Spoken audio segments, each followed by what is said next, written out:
almost from one day to another. All companies have had to implement distance working. This huge leap forward was made in a context of a pandemic, which brought at personal level fear and at professional level uncertainty and lack of visibility.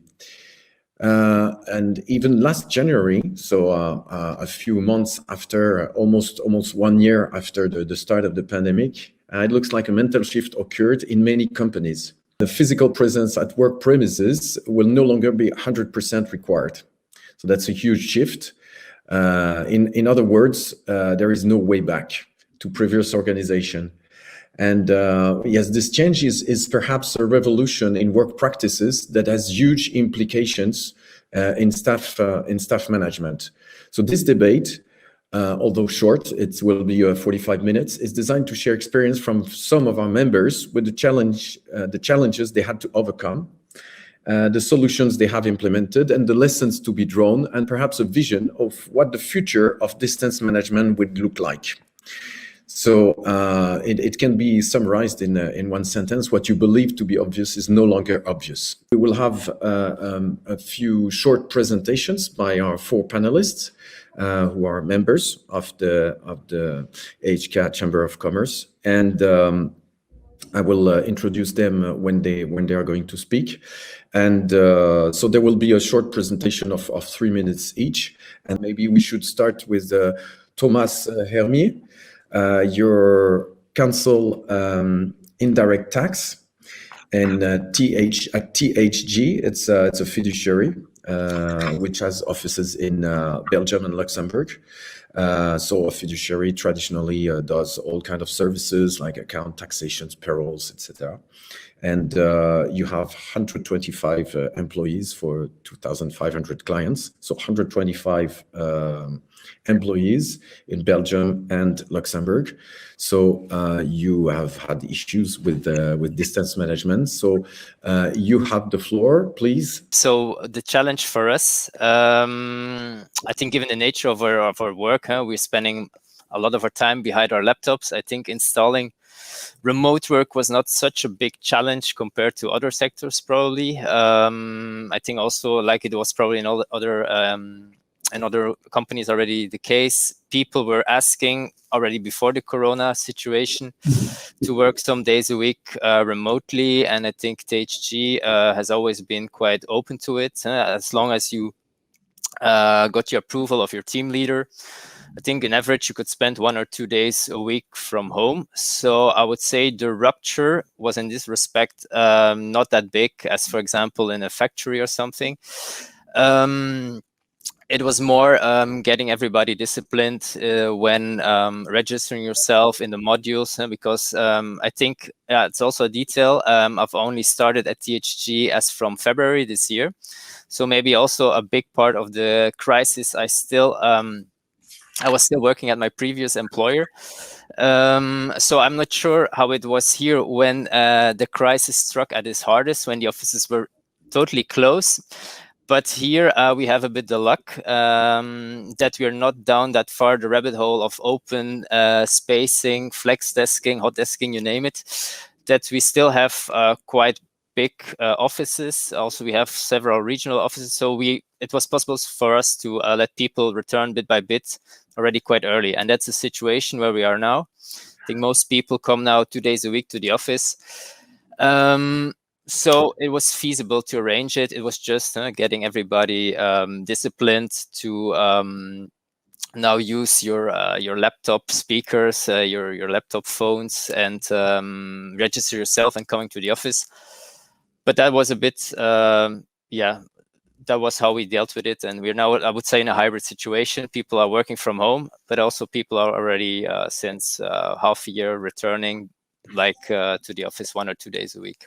So now, Thomas, you are telling us that you have implemented this part-time presence at work and working from home, which was already a trend. I mean, it was already in the pipe before, or at least there was a demand. Yeah, it was already. I mean, I think at the beginning, especially the partners were a bit more reluctant. I think that was the fear of many companies. letting the junior staff work many days from home. You would think, will they take advantage of the system? How will we be able to supervise everything? Will this distance not discourage discussions? But I would say, I think surprisingly, as many offices probably, many employers can probably confirm, I think this is not the biggest. I mean, that worked fairly well. I think staff is very disciplined also when working from home. So yeah, that was in this respect, it went quite smoothly, I would say. Yeah. And I think it's here to stay. Okay, let's see if others are satisfied as well. Jeroen van den Bossche, you are CEO of Buro International in Tielt in West Flanders, and you have 3 sites in Belgium, and you sell office furniture. 70% of your furniture is manufactured in Germany, and you are active in Belgium, Luxembourg, and the Netherlands. So you're really an international company, and you sell your office furniture by e-commerce. By online, and you have more or less 10 employees excluding management. So can you please give us a short overview of the issues you had to overcome and how you overcome them? Thank you. Well, our company was hacked. That's the way I consider it. We were hacked by a virus, and this was not an IT virus, but in March, April, our old selling model was hacked by COVID. In fact, where we always had the central person, and from the people all activity started, was it sales, administration, showrooms. The central point was always the person or the human. But COVID showed that without a contingency plan, it was very fragile. My wife and I are both running the company. We had a very inspiring month of March and April because everybody was home. Everybody was just home, and our business literally stopped. We had no deliveries anymore because deliveries had to go to companies. We are a B2B player, but the companies were closed. So all of a sudden, my warehouse was full of stock, and we could not deliver anything anymore. So the whole model was collapsing. And then came the ideas. Then came the strategic dimension in our work last year, whereby there are now 3 business segments that came out of this exercise. I call it, excuse my French, my old school model, I call it the Fort Mondeo model. I do not mean anything bad with that, but it's just the way of considering an old school model, whereby a salesman has catalogs in his trunk. It's a Fort Mondeo. In many cases, you go to the client, you inspire him with ideas, with concepts, and you come back with an order. That's the old school model. And then the other side of the spectrum, you have e-commerce, which is completely different. The approach, the way you have to do the fulfillment, the speed of the transaction, the way the financial side is covered. And then another model came in between. I call it the hybrid model because I do not like to use the word Corona. I hear it too much last or COVID. So it's a hybrid model that uses technology from e-commerce and uses our expertise in the way we sell products. So it had a huge consequence in the way we recruited people, the type of people we had to recruit, young people with IT skills, with a complete other type of people. And you saw then in the month that came, 2 big sections. You had the old school people that were used to do their same job, and the new guys, and both had different aspirations. The new guys wanted challenging jobs, variation, learn and experience. And the other people, they had another emotion. They were more in fear about their job, fear about new routines that were implemented, fear of the unknown. So I had to learn to communicate. I had to feed the beast, to call it like that, and give ideas and concepts to the young guys. And I had to inspire confidence to my team that I have been used for years to work with. And this open dialogue, they had a couple of levels. Where do I want to go as boss of my company? Where do we go together? Where do we stand today? And what will be your role in the project? So motivation was the key. And in fact, by concluding my pitch here, the circle was round. By questioning the people, I had to come back to the people. But it was another way of managing. And luckily for us, we came out really good out of this situation. And we have now 3 business segments with a complete new role of all the people. And it has been a very inspiring year for all of us. Very nice experience, Jeroen. Actually, you look younger because you had to your company is reborn. You had to go back to the fundamentals, and even not only the fundamentals of your business model, because you had a business model change, but you had to go back to the fundamental of people's management, and Yes. that was short but very interesting experience. And we will come back on this because there are a few issues that are very interesting here. Now let's move to Patrick Incoletti. You're director of Bosch Benelux. Everybody knows Bosch. I have some Bosch appliances here at home, of course, like everyone.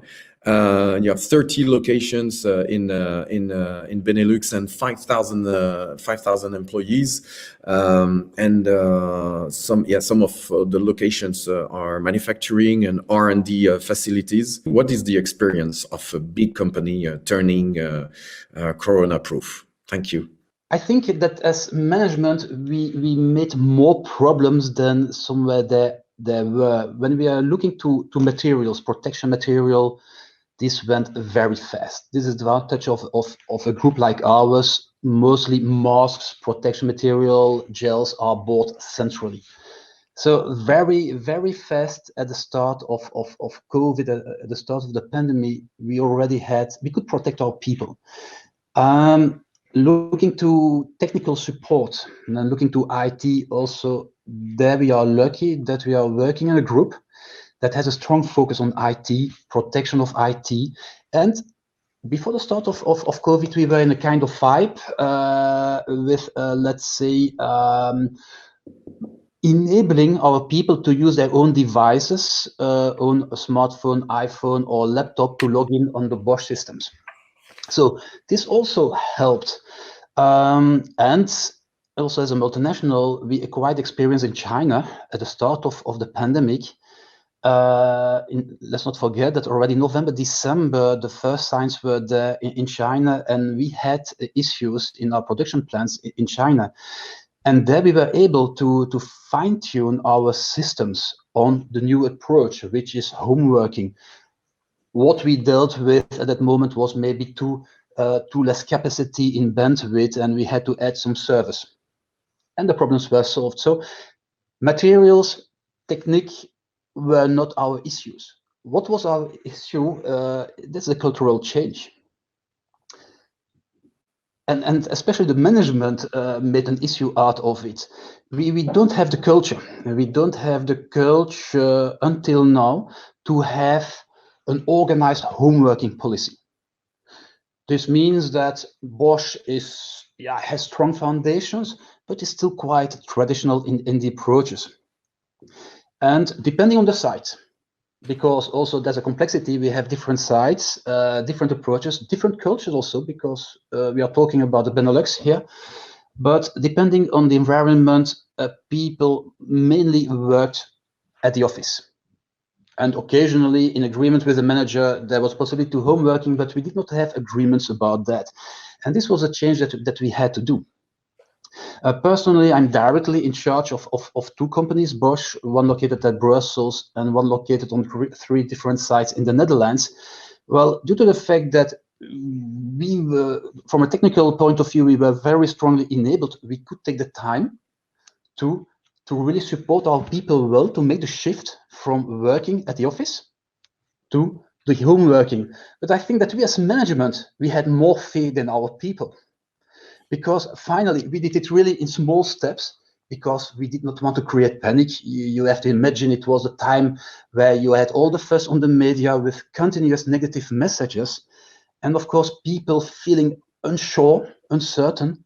So we want to avoid to create an environment of fear by sending all the people at home at once. We made sure that we could protect our working environment with all the material and distance. We have an organization with own offices, but also with open offices.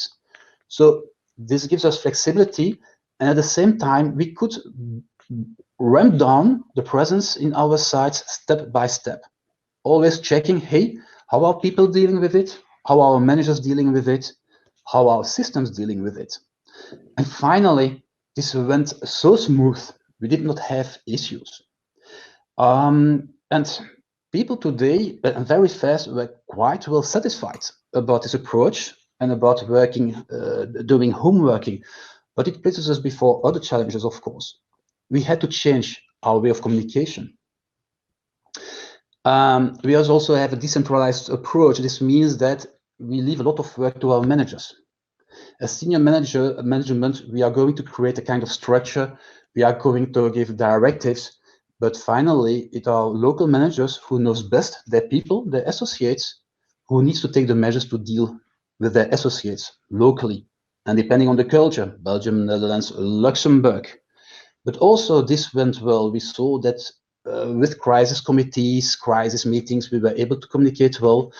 But what we had to learn was to diversify much more in our way of communication.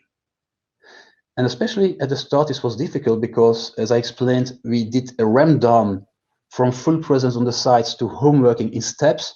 And so this meant that we really had people working in the offices, while we had a part of the people working at home. Of course, I'm only talking about people whose job allows them to work at home. I'm not talking about blue collar, for example, or salespeople on the road. There also for blue collars, we reorganize the workflow. We provide also the security material, and really very fast, once it was possible, we started initiated self-tests and so on. So we need to find other ways to communicate. We have the traditional messages, the traditional information letters, but we started to use much more Bosch tools, which are, for example, Bosch Connect, that is a kind of Twitter, but for Bosch, or Bosch Tube, that's a kind of YouTube, but in the security environment for Bosch. I also started live streams, and I have to admit that I became a very huge fan of live streams. Friday, I have an extra live stream. Also, press interviews, media presentations we are doing via live streams, and our communication now with our people is done via live streams. But I have to admit that my first time that I did that was in June last year. And honestly, I was not feeling very comfortable, but it was really a success and it was highly appreciated. So we made sure that with these live streams, we make it in a dynamic way. We have several speakers. These speakers are going to interrupt each other, kind of improvisation, even making really a kind of debate and a lively discussion. Added to that, live people can ask questions, and we answer them in a panel discussion like we have today. And so we try to bring movement in these live streams. So I'm fully fan of that meanwhile, and people asking for more live streams, I have to admit. But from a technical point of view and time-wise, we cannot follow as management. But so we try to find other communications, way of communications, also with our customers.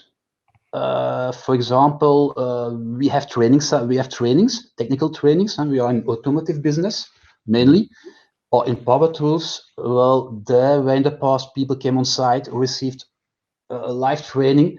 Well, we have installed studios, technical studios, and we're doing these trainings by means of cameras. Showing specifications of the products and so on. This is very well appreciated, but I think that we will go to a hybrid version in the future with a mix of virtual trainings and really on-site trainings due to the technicity. Thank you very much for your experience. I see that you have embraced the new normal very much at Bosch, taking the most advantage of your existing tools that you have adapted to the new situation and creating new ones. That's very interesting to hear, and we will come back on a few points. But first, we would like to hear Claudia Kabbe. So you can unmute yourself, Claudia. Thank you, welcome, and we are glad you managed to connect. So you are Director Trade Finance and Cash Management at Commerzbank. So here we have yes. Is it a small or a big organization? You will tell us, because you have offices in Belgium and Luxembourg, and you had a team of experts who support client companies. So please, how you manage the change. Thank you. Good afternoon to everybody. First of all, thanks for having us. Yes, indeed. I mean, we are in a hybrid situation. We're part of a large company with over 50,000 people. So obviously a lot of the challenges were tackled right from headquarters, be it safety measures and IT. But here in Brussels, we have a team of 40 people, working in corporate banking, mainly in front office client facing, which is, I think, also part of the challenge in these days, and then back office and corporate functions as well. So, and I lead a team of 6. I think it is important to really look at the context in which you find yourself when doing remote leadership. I'm mentioning this because obviously I know all my 6 people, all my direct reports very well, and they've known each other before the pandemic situation. And when we looked at it in retrospective, it does matter whether you meet before face to face and have built trust, which you can build upon during such a situation, or whether you meet for the first time in a virtual environment. I think that's important to mention. Challenges like we had today, we had, of course, in the beginning, but I think within 6 to 8 weeks, we had everybody up and running. Everybody had gotten used to work from home, installed himself. I mean, it was not perfect. Looking into the future, it will make sense to set aside budgets for people to be able to set up their home office properly. And we had over the time learned how to develop a routine of attendance in the office and working from home. And quite naturally, we found 2 groups, namely those who benefit largely from working from home and those who now and then would like to come to the office because they treat with original documents, for example. That was obviously only possible because banking as such is a desk job. Obviously, we all miss social contacts. That was a challenge, and the context to our clients. Having to bridge the gap in terms of who's using which technology took a while, but I think over time we got fairly used to it. And I can also say that the quality of the conversations online and the virtual environment have improved. So as such, I think we are trying to embrace this change, like you said it before. There's huge benefits from it: less commuting, less stress to commute, a higher life balance, especially for parents who had to challenge both. But I have to say that most of them did well just by being more flexible on their timing, starting earlier or ending later. And then we all acknowledge as well that the social aspect, the camaraderie, the obviously lacks if you work from home all the time. So we came sort of to the conclusion that depending on how far away you work, you live from work, and how long the commuting is, that 1 or 2 days in the office on a regular basis would be feasible. Okay, thank you very much, Claudia. For all participants, which we cannot see, please enter your questions either to all our speakers or some of ours. It's interesting what you said, Claudia, and I would ask to the other speakers.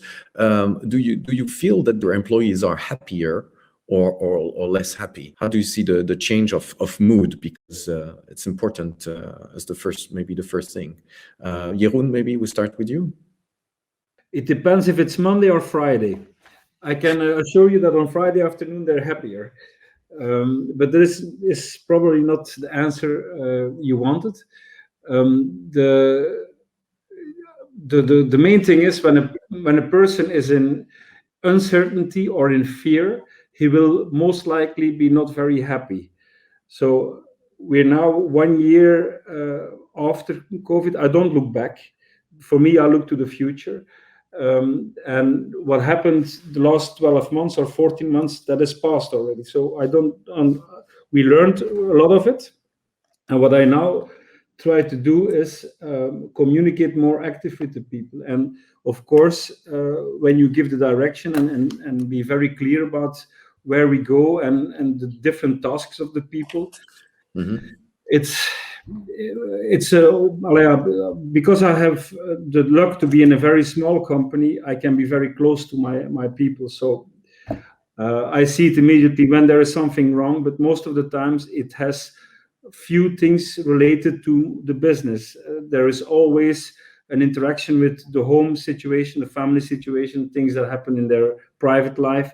So it's not always very straightforward to say people are unhappy because they do a kind of a job. It's most of the time. No, I was more meaning with the change, because it has been a changeover. So the changes, of course, for them, it gives perspective. When you know where to go to, it's like sailing a boat. When you sail on the open ocean and you know where you go, you're sailing, but you're not sailing to a point. When you sail to a point, it's very easy. You have a direction. And this gives certainty, this gives backbone, and this gives you also a logic interaction of your mind and your actions, because you know where to go to. Okay, so you're positive all in all. Patrick, do you feel that your people are happier? Well, it depends. I don't think there's one answer to that very small question, but a very complex question. If I'm looking, the feedback that we receive is a very positive one. I also see that our people are working much longer. They are compensating the travel time. They are compensating by additional work. What we also see is that people shows more initiatives and shares more ideas. So this is very positive. We have the culture, and this culture helps us here in this COVID situation. We had quite a kind of free management structure, meaning that the manager is more a coach. Our people have learned to work independently. They decide by themselves on the content of their workday. And what matters for us is the customer satisfaction. Okay. So the manager more is a coach, and this means that also the people now who went in home working, they can use this freely, this more open approach. But what I see as a point of attention, and we also feel that with our people today, is that really they miss the informal talks. And what I see, and that's a negative point. If I want to reach somebody, it's very difficult because everybody is continuously in meetings. And maybe that's somewhere also a signal that we are spending more time to communicate now with each other, to share information, something that went much more easier in the past because we met in the offices and so on, and we could share quite a lot of information. That's a point of attention. And what I also feel are what I call the lonely wolves. Okay. These are people without family alone, and that's a risk. Okay, thank you, Patrick. Well, if I'm honest, I don't think they are happier. I think speaking, well, I was still with the old employer during the first 3 months of the crisis. Weather was good. People could stay at home, avoid traffic jams. I think in the beginning, people were happier. But I think with the situation that's going on already for a very long time, and there was never, you never saw the end of the horizon. You never knew when it was going to end. You have to be careful with people's mental health, I would say, and also be careful with bore or burnouts, because I think, as Patrick already correctly said, people are working from home. Often young people working at their small room with their parents' house or under an attic, spending the whole week at home and don't have many social contacts. And work is being pushed in. You have to be careful that you don't squeeze them out, because after a while they only see, I would say, the negative side of the homework situation. We're coming in working hard, but they miss the positive aspects of the work environment. There's no social contacts. The informal coffee drinks are not there. You also miss a bit the team spirit, achieving something together. So the only positive thing that sometimes is only coming in is the paycheck, and I think people are tending more to lose the connection with their employer. I think once you're working and going to the office, you feel connected with your employer. But if you're doing your job from home, working off your to-do lists, I think it leaves you more room to question your situation, rethink your situation, and question if you're really happy with what you are doing, and you're dreaming about what could be if you would change maybe the approach of your life. I think okay. Yeah, and also with the Zoom, I would say the overload of Zoom meetings at the beginning, especially. I noticed that at the beginning, especially at my old employer, you got invited almost 24/7 for new committees, new Zoom meetings, weekly coffee drinks, future of work committees, and I think it's a good replacement mean to get people connected. But on the other hand, at the end of the day, maybe only one hour of the 5 hours you got into Zoom meetings were really productive. And then you still had to do your job, which you really had to do. You write your advices, you reply to emails. And as Patrick said, working days tend to be longer. People in the past had this separation while driving to the office and driving home. It was clear that the workday was done. You go to your safe home, you rest. But at home, I would say the border between work and private sphere becomes very thin, and you really have to respect people's privacy. I would say that's the biggest challenge for us. Okay, very, very interesting. Thank you very much. We have a question, Patrick. Do you compensate people for working from home? Yeah, then we may need to make a difference between the countries, but here we are a Belgian organization. I will focus on Belgium. Indeed, we made an agreement. Like explained, we did not have a culture of home working. This changed with COVID. And with the unions and the Workers' Council, we made an agreement for compensation of, let's say, the small costs like coffee, but also internet connection, which is paid to our associates, compensating the time in home working. It's a standard amount that we have agreed upon. Yeah. Okay. The other ones, did you compensate, Claudia? Yes, that was already in place because we already had telework. So we used those agreements already. But like I said earlier, I think we're going into the next level now. So we would have to look at it. What about a mouse, a screen, a desk, a chair? So we did allow the people to take, for example, the office chair if needed home. But so I think something has to change there. And I see that there's a question of office space. From the trend, I would say, yes, you can reduce office space. Your office space might have to look different to address the things we mentioned earlier. More social events, maybe a nice lunch area where everybody gets together, lounge area and outdoor area, because that was one of the constraints. So I think it might change, and whether this is going to compensate the extra budget you have to set aside for telework, for example. Yeah. We have a question of motivation of employees. Well, Jeroen, because you had a complete change of your business model of your companies, a renascimento. How did you motivate people? Well, the interaction and the interaction that we had with the people